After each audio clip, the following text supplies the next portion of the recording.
في عام 1998. وبالاختيار الخامس في الترتيب العام اختار فريق جولدن ستايت واريورز فينس كارتر، وهو لاعب جناح بطول 6 أقدام و6 بساط من جامعة نورث كارولاينا، كان يتمتع بلياقة بدنية هائلة وقدرة على صناعة فرص التسجيل لنفسه، وأظهر إمكانيات واعدة في الرميات الثلاثية. لكن مباشرة بعد اختياره من قبل جولدن ستايت واريورز تم تداوله إلى تورونتو رابترز، ومن هنا انطلقت مسيرته المهنية الشهيرة. في عامه الأول بلغ متوسط فينس كارتر 18 نقطة و6 متابعة و3 تمريرات حاسمة بنسبة تسجيل 45% من الملعب، وهو ما كان كافيا له ليفوز بجائزة أفضل لاعب صاعد في العام. خلال العامين أو الثلاثة أعوام التالية كان هذا هو الوقت الذي يتذكر فيه الكثيرون فينس كارتر في أفضل حالاته، ففي العامين التاليين أصبح فينس كارتر مسجلا للنقاط بمعدل 25 إلى 28 نقطة مع نسبة تسجيل 46% من الملعب و40% من خلف القوس، بينما كان يحقق حوالي 5 إلى 6 متابعات ويقدم 4 تمريرات حاسمة. خلال هذه الفترة تم اختيار فينس كارتر ضمن فريقين لكل نجوم الدوري الأمريكي للمحترفين All NBA، وكان على بعد رمية واحدة من بلوغ نهائيات المؤتمر، وفاز بمسابقة الرمية الساحقة عام 2000 في واحدة من أكثر المشاركات أيقونية في تاريخ الدوري. ومع ذلك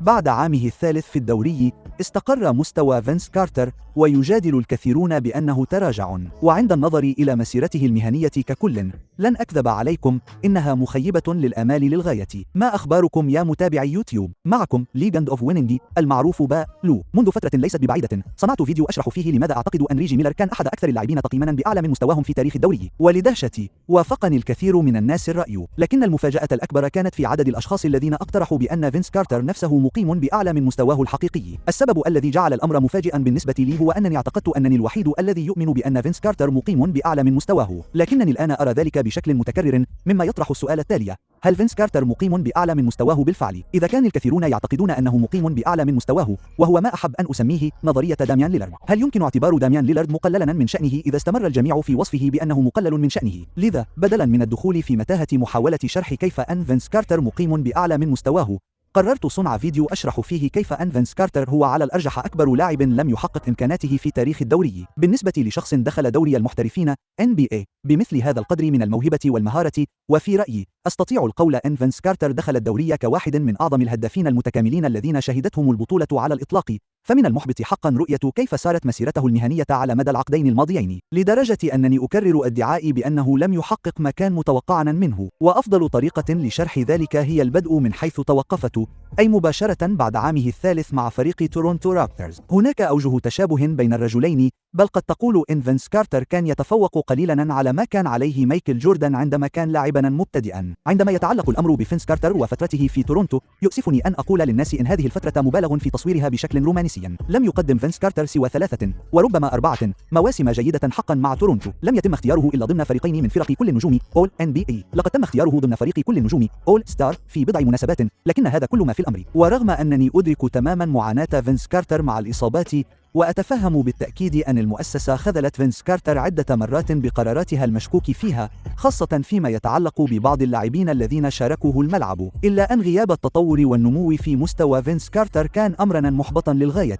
كما ذكرت سابقا، حتى لو جردنا فينس كارتر من كل مقارناته بمايكل جوردن، فقد كان منذ دخوله الدوري كحد أدنى أحد أكثر الهدافين تكاملا الذين عرفهم الدوري. كان بإمكانه صناعة فرصته للتسجيل بنفسه واللعب تحت السلة وتسجيل الرمية المتوسطة، كان يستطيع القفز فوق الخصوم، لذا لم يكن هناك أي شك في قدراته الرياضية. والشيء الذي ميزه حقا عن الكثير من اللاعبين الآخرين في الدوري هو قدرته على تسجيل الرميات الثلاثية بمعدل ثابت. لكن على الجانب الدفاعي من الملعب كان فينس كارتر يعاني باستمرار، ولم يكن أفضل صانع ألعاب. ومع ذلك ومع مرور الوقت كنت ستفترض ببساطة أن فينس كارتر سيتحسن في تلك الجوانب من كرة السلة. المشكلة هي أن ذلك لم يحدث أبدا. عند النظر إلى العامين الأخيرين لفينس كارتر مع تورونتو رابترز، كان بالكاد يسجل 20 نقطة، وقد انخفضت نسب تسديداته بشكل كبير، وارتفعت معدلات فقدانه للكرة بشكل هائل. وبشكل أكثر تحديدا، في آخر 20 مباراة لفينس كارتر مع تورونتو رابترز قبل انتقاله إلى نيوجيرسي نيتس، كان متوسط نقاطه 16 نقطة فقط، مع نسبة تسجيل 41% من الملعب و32% من خلف القوس. وبصفتي شخصا كان يتابع هذا الأمر أثناء حدوثه، يمكنني بوضوح إضافة بعض السياق لهذه المحادثة وإخباركم أن فينس كارتر كان ببساطة منفصلا عن المؤسسة، وكانت المؤسسة في حالة من الفوضى. كانوا يغيرون المدربين في كل عام ويجلبون مديرين عامين جدد، وكان الفريق قد تغير بالكامل. وعندما يكون لديك مؤسسة بهذا القدر من الخلل وتفتقر إلى القيادة في الإدارة، فإنني أتفهم تماما سبب إحباط أي لاعب، خاصة لاعب بمكانة فينس كارتر. ومع ذلك فإن ما حدث في نيو جيرسي لا يزال غير منطقي، وهذا سبب كبير لاعتقاد أن فينس كارتر هو ببساطة واحد من أكبر اللاعبين الذين لم يحققوا إمكاناتهم في تاريخ الدوري الأمريكي للمحترفين. لذا أولاً، بمجرد انتقال فينس كارتر إلى فريق نيو جيرسي نيتس ارتفعت أرقامه بشكل مذهل. فينس كارتر كما قلت سابقا عن آخر 20 مباراة له كان يسجل 16 نقطة فقط، ولكن بمجرد وصوله إلى نيو جيرسي في آخر 57 مباراة من ذلك الموسم كان يسجل ما يقرب من 28 نقطة بمعدلات تصويب رائعة. وحتى عندما سئل عن كيفية تمكنه من إجراء هذا الانتقال بسرعة كبيرة قدم هذا التبرير. إذن كيف تفسر تحوله المفاجئ في الأداء؟ بعد تسجيله 15.9 نقطة فقط في 20 مباراة مع فريق رابترز، أصبح كارتر يسجل أكثر من 26 نقطة في المباراة الواحدة مع فريق نتس. كيفية استخدامي في تورونتو وكيفية استخدامي في نيو جيرسي مختلفة تماما كما تعلم، لذا الآن أنا لا أقول إنني مدرب تورونتو رابترز، لكن يصعب علي تصديق أن تورونتو رابترز سيستخدمون فينس كارتر بطريقة تبرر تسجيل 16 نقطة بنسبة تصويب 41% من الميدان. ومع ذلك فإن فينس كارتر وهو الآن في مؤسسة جديدة لم يتمكن فقط من تحقيق أرقام مذهلة، بل في غياب ريتشارد جيفرسون وجيسون كيد اللذين غابا عن المباريات عندما انتقل فينس كارتر لأول مرة إلى نيو جيرسي نيتس، كان فينس كارتر لا يزال قادرا على قيادة الفريق إلى التصفيات. لذا كان من الواضح جدا أن فينس كارتر كان أحد أفضل اللاعبين في الدوري، ولم يتراجع مستواه كثيرا، وهو ما أعطى مصداقية أكبر للحجة القائلة بأن فينس كارتر توقف ببساطة عن المحاولة مع تورونتو رابترز. وعندما يتعلق الأمر بأول عام في التصفيات مع نيو جيرسي نيتس، فأنا أميل إلى إعطاء فينس كارتر العذر لأنه كان لا يزال جديدا في الفريق. كانت المؤسسة تتعامل مع إصابات كل من ريتشارد جيفرسون وجيسون كيد، لكن ما حدث في الموسمين التاليين كان محل تساؤل كبير. أصبح من الواضح جدا أن فينس كارتر كفرد لن يتطور أو يتقدم، وما رأيناه منه في عاميه الثاني والثالث مع تورونتو رابترز هو ما كنا لا نزال نراه في عاميه السابع والثامن في الدوري الأمريكي للمحترفين مع نيو جيرسي نيتس. كان مجرد حارس يسجل 20 إلى 25 نقطة ويمتلك كل اللياقة البدنية في العالم، ومع ذلك لم يكن يلعب الدفاع. وما أصبح أكثر وضوحا في فترة ما بعد الموسم 06-07 هو عندما واجه فينس كارتر ونيو جيرسي نيتس فريق كليفلاند كافاليرز بقيادة ليبرون جيمس وميامي هيت بقيادة دوين ويد. لقد تجاوز كل من ليبرون ودوين ويد على الرغم من حقيقة أنهما لم يمضيا في الدوري سوى 3 إلى 4 سنوات فينس كارتر بسبب عدم تطور مستوى في لعبه. فينس كارتر محبط للغاية، أعني قبل 5 سنوات كان هذا الشاب يبدو وكأن طموحه لا حدود له، ولكن هل هو تنافسي بما فيه الكفاية؟ إنه مجرد لاعب يمتلك طننا من الموهبة، إنه لم يضغط على نفسه. كما قلت،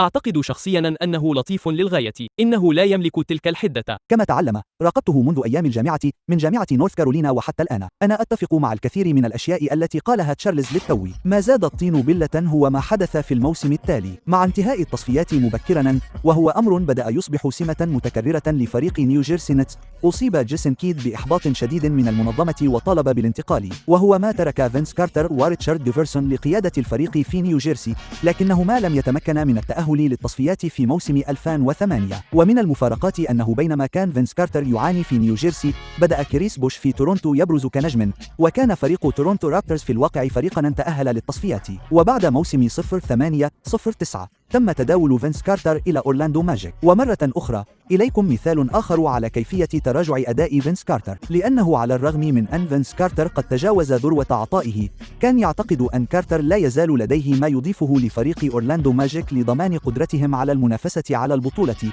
خاصة وأنهم وصلوا لنهائيات الموسم السابق لانضمام كارتر للفريق. وإذا كنت تعتقد أنني أبالغ في وصف مدى عظمة فينس كارتر أو ما يفترض أنه كان عليه في ذلك الوقت، فإليك اقتباس من المدير العام لفريق أورلاندو ماجيك وفينس كارتر نفسه. اقتباس: يمنحنا فينس كارتر حضورا هجوميا مخضرما يمكن الاعتماد عليه خاصة في أواخر المباريات. هدفنا لا يزال كما هو الفوز بالبطولة. في أي وقت يمكنك فيه ضم لاعبي كل النجوم للمساعدة في تحقيق هدفك عليك القيام بذلك. لقد كان فينس هدافا حقيقيا في هذا الدوري لمدة 11 موسما، ونحن متحمسون لإضافته هو وريان أندرسون إلى فريقنا. نهاية الاقتباس. وإليك ما قاله فينس كارتر بعد انتقاله إلى أورلاندو. اقتباس: كل لاعب يأمل في فرصة كهذه أن ينافس لمرة واحدة فقط على بطولة الدوري الأمريكي للمحترفين. هذا حلم أصبح حقيقة بالنسبة لي. الآن لدي فرصة للفوز ببطولة. نهاية الاقتباس. كما ترون بوضوح،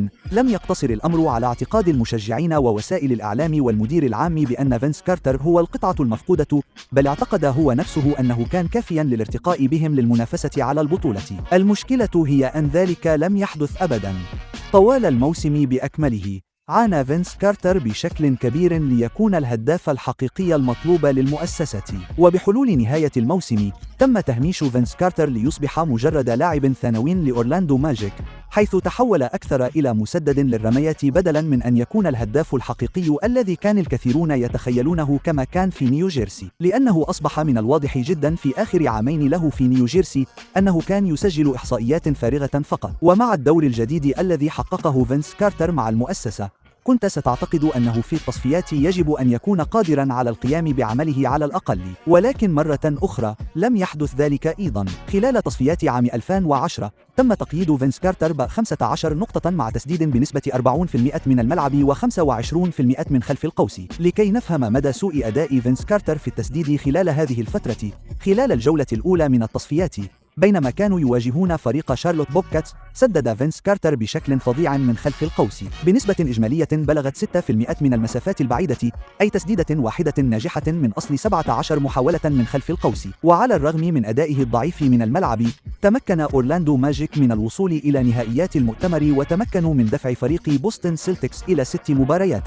ولكن لسوء الحظ مرة أخرى قدم فينس كارتر أداء ضعيفا للغاية، واستمر في خيبة الأمل. وفي نهائيات المؤتمر الشرقي، عندما أتيحت له الفرصة للوصول فعليا إلى جولة البطولة، تم تقييد فينس كارتر ب 14 نقطة مسددا بنسبة 36 إلى 38% من الملعب و21% من خلف القوس، أي 4 تسديدات من أصل 19 من 3 نقاط.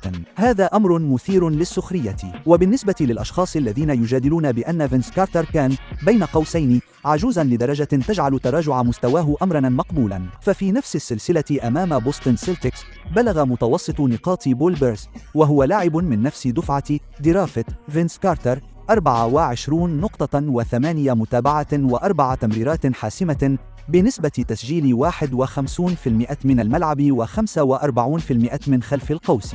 وبينما أجلس هنا أحاول إنهاء هذا الفيديو دون أن أكون قاسيا جدا على فينس كارتر، لا يسعني إلا قول الحقيقة. دخل فينس كارتر الدوري الأمريكي للمحترفين كواحد من أكثر الهدافين تكاملا الذين رأيتهم في حياتي، وكان يمتلك كل المقومات البدنية ليكون لاعبا شاملا لسنوات عديدة، لكن ذلك لم يحدث أبدا. لقد تم تضخيم مسيرة فينس كارتر في تورونتو لأنه كان رائعا لمدة عامين أو 3 فقط، ولم يشارك في مباراة كل النجوم سوى 8 مرات، بعضها كان موضع شك، ولم يتم اختياره ضمن فريق كل النجوم All NBA سوى مرتين، في حين كان لاعبون مثل بارون ديفيس ومايكل ريد وسام كاسيل يختارون بدلا منه. لم يقود فينس كارتر فريقه أبدا لتحقيق 50 فوزا. لقد وصل إلى نهائيات القسم الشرقي مرة واحدة فقط كلاعب دوري، ولم يصل أبدا إلى نهائيات الدوري الأمريكي، ولم يفز بجائزة أفضل لاعب MVP، وكان أعلى مركز وصل إليه في سباق MVP هو المركز العاشر. للأسف لم يكن فينس كارتر نجما خارقا، لم يكن من بين أفضل 10 إلى 15 لاعبا في العقد الذي كان من المفترض أن يهيمن عليه،